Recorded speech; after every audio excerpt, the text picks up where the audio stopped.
አንድ አመት ሳላ ቢወርድ አብሮ ሊቨርፑል ወረደ። በዚህ የውድድር ዘመን ራሱ ቦርንሞዝን እጅግ በጣም ጠንካራ ከሚባሉ ክለቦች መካከል አንደኛው ያደረገው እኛ አሰልጣኝ ነው። ሃይ አትሌቲሲዝም መፈለጋቸው፣ በጣም ጠንካራ የአካላዊ ጉሸሚያዎች መፈለጋቸው እኛ አሰልጣኝ በሊቨርፑል ቤት በጣም ችግር ሊሆን ይችላል። ፔጅ ስፖርት አሰልጣኝ አርኔ ስሎት እኚህ ኔዘርላንዳዊ አሰልጣኝ ከሊቨርፑል ቤት መሰናበታቸው ይፋ ሆኗል።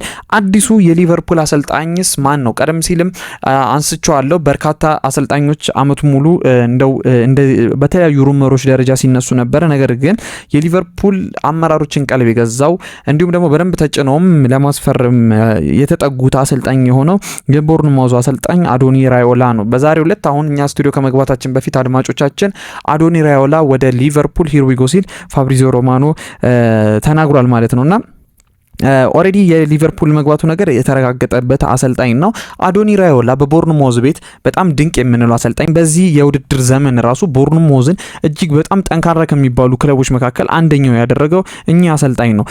እንደው ቡድን ውስጥ ቦርንሞዝ ቤት እነ ሴሜኒዮን የመሳሰሉ ትልልቅ ተጫዋቾችን አጥቶ ነበረ። ቦርንሞዝ እነ ኪርኬዝን በርካታ ተጫዋቾቹን ተሽጦበት አጥቶ ነበርና ነገር ግን እነሱም እየወጡ ስቲል ተጫዋቾቹን እየተካ እንደምናስታውሰው ቡድኑ ስቲል ነው ጠንካራ እንዲሆን አድርጎት ነበር እስከ መጨረሻው የውድድር ዘመን ድረስ። በዘንድሮ ረጅም ጨዋታዎችን ባለመሸነፍ ራሱ ብዙ ሪከርዶችን የያዘ ቡድን እንደነበረ እናስታውሳለን። በዘንድሮና ቦርንሞዝ በርካታ ጨዋታዎችን ያሸንፋል፣ ባያሸንፍ እንኳን አይሸነፍም ነበር ቦርንሞዝ በእንግሊዝ ፕሪሚየር ሊጉና ለዛም ነው እንግዲህ ወደ ዩሮፓ ሊግ ቀጥታ ተሳትፎ እንዲያገኝ ሆነው የአውሮፓ ተሳትፎንም እንግዲህ እንዲያገኝ አድርገውታል። እኛ አንዱ አዶኒ ራዮላ ሊቨርፑል ቤት እንዲገቡ ለምንስ የሊቨርፑል አመራሮችን ቀልብ ሳቡ የሚለውን በስፋት ለመመልከት እንሞክር። ምንድነው በመጀመሪያ አዶኒ ራዮላ በቦርንሞዝ ቤትም እንዲሁም ደግሞ የእሳቸው የጨዋታ ፊሎሶፊ ከተመለከትን በዋነኝነት የምናነሳው የፋስት ቴምፖ አታክ የምንለው ነው። በጣም ፈጣን የሚባል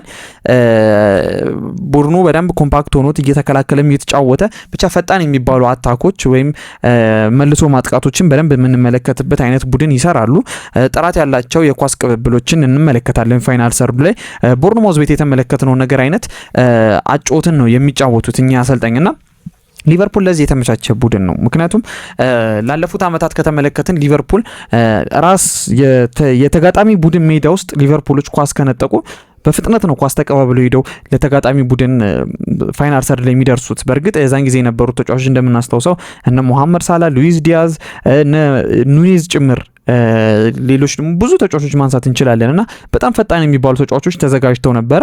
ከዛ አኳያ በጣም በፋስት ቴምፖ አታክ ቡድኑን ወደ ግብ ክልል ወደ ተጋጣሚ ግብ ክልል የሚደርስ አይነት ቡድን ነበረና በመጠኑም ቢሆን ተመሳሳይ አይነት ያጫወት ዘይቤ ያለው ቡድን ላይ ነው የገቡት። አንድም ያጫወት ዘይቤያቸው፣ ሁለትም ደግሞ በዚህ ሰዓት ካሉ የእንግሊዝ ፕሪሚየር ሊግ ላይ ወይም በሌሎች ቡድኖች ላይ ያሉ አሰልጣኞችን ስንመለከት አዶኒ ራዮላ ጥሩ የሚባል የቡድን ግንባታ የሚችሉ አይነት አሰልጣኝ ናቸው። ቀደም ሲል እንዳልኩት እንደ ሌሎች ቡድኖች አሁን ለምሳሌ አንድ ኮከብን ስታጣ አንድ ቡድን ላይ በጣም ችግር አለ።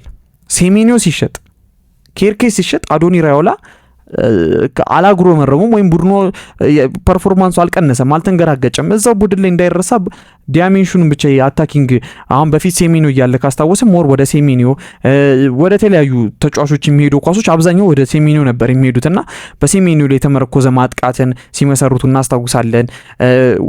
ነገር ግን ሴሜኒዮ ወደ ማንቸስተር ሲቲ ሲሄድ ቡድኑ ተቀይሮ እዛው ደግሞ ያንኑ ጠንካራውን ቦርንሞዝ ሲያሳዩን ነበርና ሊቨርፑል ቤትም እኛ አሰልጣኝ መምጣታቸው አንድም ይሄ የወሳኝ ተጫዋቾችን ወይም ደግሞ ይሄ የቲም ፕሌየር አሁን ቀደም አርኔ ስሎት ላይ ስናነሳ የነበረው ሙሐመድ ሳላህ ዘንድሮ ጎል ማስቆጠር ስላቆመ ወይም አቋሙ ስለወረደ በአንድም በሌላም ምክንያት የሙሐመድ ሳላህ አቋም ስለወረደ ሊቨርፑል ግብ ማግባት በጣም ተቸግሮ እናስታውሳለን። በቃ ኦሬዲ ግብ ማግባት ተቸግሮ ራሱ የቆመ ኳስ ከሱቦዝ ላይ ሲጠብቁላ እያስተዋልን ነበርና ከዛ አኳያ አሰልጣኝ አዶኒ ራዮላ መምጣታቸው የተለያዩ አይነት ፈጣን የሚባሉ ማጥቃቶችን ልንመለከት እንችላለን።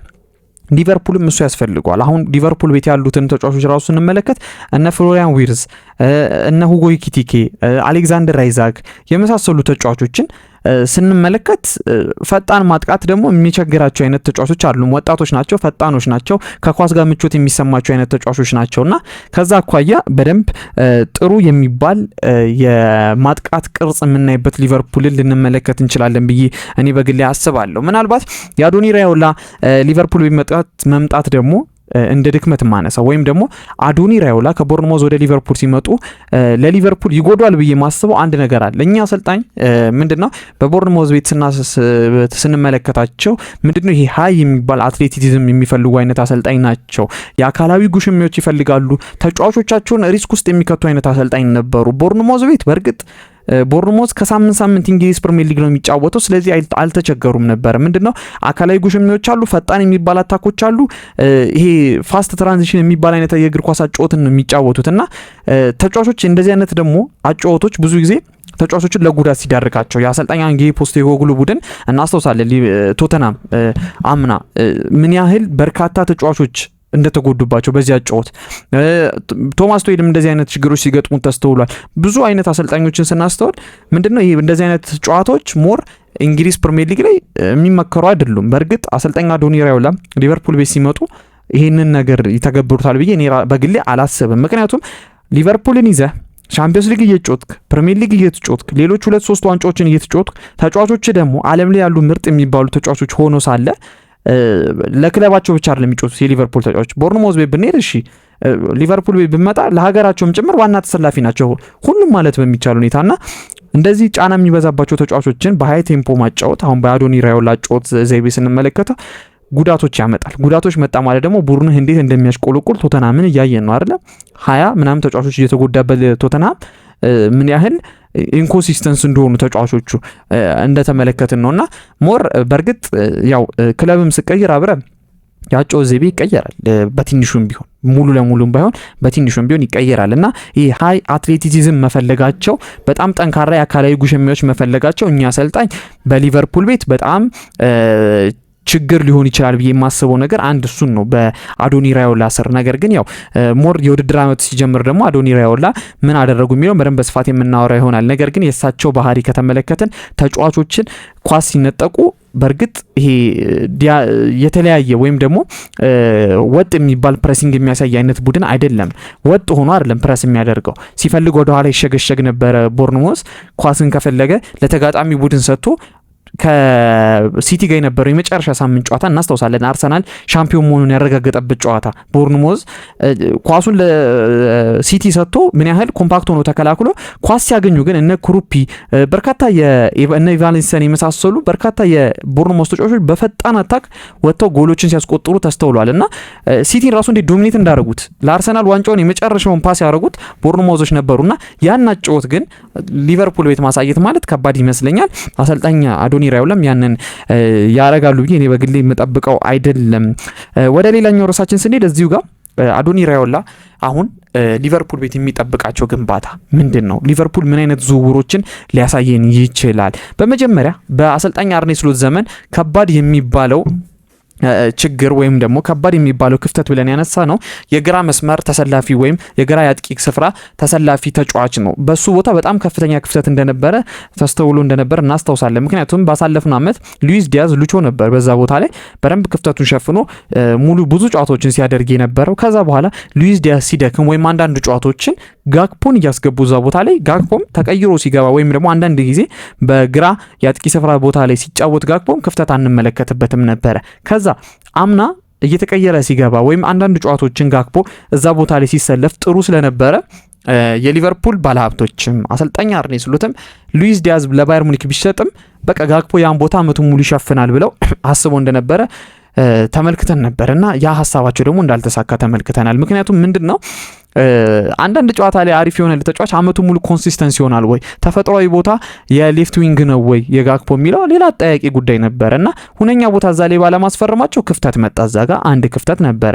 ከዛ ባለፈ የመከላከሉ ክፍተት እንደምናስታውሰው ምንም እንኳን ቡድኑ እነ ኮናቴ እነ ቨርጂን ቫን ዳይክን ያዝ ወይም ደግሞ እነ ኬርኬዝ እነ ሮበርትሰን ይምጡ እንጂ ቡድኑ በጣም ከፍተኛ ክፍተት ነበረው። በተለይ በቀኝ ክፍሉ በኩል ከፍተኛ የሚባል ክፍተት ነበረው። ቀጥታ ከሊቨርኩሰን ቤት ነበረ ጄሬሚ ፍሪምፖንግ የመጣው። ፍሪምፖንግ ግን መከላከል ላይ ኃላፊነት የሚሰጠው አይነት ተጫዋች አልነበረም አይደል? ሊቨርኩሰን ቤት እንዴት የዓለማችንን ምርጡን የራይት ዊንግ እና ሌፍት ዊንግ አገኘ እየተባለ ዓለም ላይ በተለይ የፍሪምፖንግ እና የግሪማልዶ በዓለም የክለቦች በተለይ በነ ሪያል ማድሪድ በነ ባርሴሎና በነ ራሱ ሊቨርፑል፣ ሲቲ፣ አርሰናል ጭምር ሲፈለጉ የነበሩት እነዛ ተጫዋቾች በጣም ማጥቃት ላይ በርካታ ጎሎች በርካታ አሲስቶች ያደረጉ ነበር። አስበው ተከላካዮች ጎልና አሲስት ሲያመጡልኝ ነበረውና ግን የዛን ጊዜ ነበር የዣቪ አሎንሶ ሊቨርኩሰን በ3 ሴንተር ባክ በ2 ቁጥሮች ስለሚጫወት የነዚህን ተጫዋቾች የግሪማልዶንም የፍሪምፖንግንም ከፍተኛ የሚባል የመከላከል ሚና አይፈልግም ነበርና አብዛኛው ጊዜያቸውን ለማጥቃት ነበር የሚጫወቱት። ሊቨርፑል ግን ትሬንት አሌክሳንደር አርኖልድን አሰናብቶ ፍሪምፖንግን ሲያመጣው እንግሊዝ ፕሪሚየር ሊግ መሆኑን ረስተውታል መሰለኝ የሊቨርፑል ባለሀብቶች ወይም አርኔ ስሎት። እንግሊዝ ፕሪሚየር ሊግ ደግሞ በጣም የሚጠቃበት በደንብ ጠንካራ ተከላካይ የሚያስፈልግ ተከላካይ ጠንካራ ካልሆነ አጥቂ ብቻ ጠንካራ ስለሆነ ዋንጫ የምትፎካከርበት ሊግ አይደለም። ስለዚህ ፍሪምፖንግ እዛ ቦታ ላይ ከመጣ ሌላ የመከላከል አማራጭ ያለው ሌላ ራይት ባክ ያስፈልግህ ነበረ። ነገር ግን ያንን ሲያደርጉ አልተስተዋለም። ጭራሽ አርኖልድ ተሸጦ እንደምናስታውሰው ማን ነበረ ተቀያሪ የነበረው የተለያዩ ታዳጊ ተጫዋቾችን ጭምር ሁላ እዛ ቦታ ላይ ስቦዝ ላይ ሁላ ተሞክሯል አይደል እንዴ? በጣም የተቸገሩበት ቦታ ነበርና ያ የመከላከል ክፍተት አምጥቷል።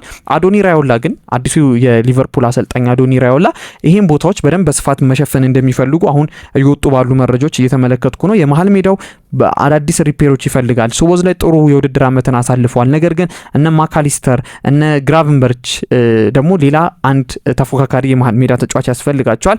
ሌላው ደግሞ ትልቁ ያልተከፈተው ወይም ደግሞ ያልተሸፈነው ክፍተት የግብጻዊው የሙሐመድ ሳላህ ቦታ ነው። ለአመታት በተለይ አሰልጣኛ የርገን ክሎፕ እዚህ ቡድን ውስጥ እያሉ ለአመታት የዚህ ቡድን ከፍተኛ የሚባለው ግብ አስቆጣሪ ነው። የዚህ ቡድን ብቻ አይደለም የእንግሊዝ ፕሪሚየር ሊግ አራተኛው የምንጊዜም ኮከብ ግብ አስቆጣሪ ነው። በርካታ ጎሎች ከዛ ቦታ አምርተዋል ሊቨርፑሎች እና አሁን ይሄ ተጫዋች የለም። አዶኒ ራዮላ ትልቁ የቤት ስራቸው በሙሐመድ ሳላህ ትከሻ ልክ በሙሐመድ ሳላህ ጫማ ውስጥ ሄዶ የሚገባ አንድ ተጫዋች ያስፈልጋቸዋል እዛ ጋር። ስለዚህ ዓለም ላይ ያሉ ከዋክብቶች አሉ፣ ብዙ ተጫዋቾች እየተነገሩ ነው በዛ ቦታ ላይ። አሁን ሊቨርፑል እዛ ቦታ ላይ ተጫዋች ያስፈልጋል ተብሎ በርካታ ስሞች እየተነሱ ነው። ያ ተጫዋች መጥቶ እዛ ጋር እንደገና በሙሐመድ ሳላህ ልክ እንኳን ባይሆን ግቦችን ማምረትና ጥሩ መሆን አለበት። ስለዚህ የአዶኒ ራዮላ ትልቁ የቤት ስራ የአጥቂ ስፍራው ላይ እንደሆነ እየተመለከትን ነው። በቀኝ ራይት ዊንግ በግራ ራይት ዊንግ በሁለቱም ቦታ አሁን ሰዓት የዓለማችን ምርጥ የሚባሉ ወይም ደግሞ ጠንካራ የሚባሉ ተጫዋቾች ያስፈልጓቸዋል። ዋና ኮር ቦታ እንደሆነ ተመልክተናል አይደል እንዴ? አንድ አመት ሳላህ ቢወርድ አብሮ ሊቨርፑል ወረደ። ስለዚህ እዛ ቦታ ላይ አሁንም ጠንካራ ተጫዋቾች ያስፈልጓቸዋል። ዲያሙንዴ ይፈልጉታል ሊቨርፑሎች።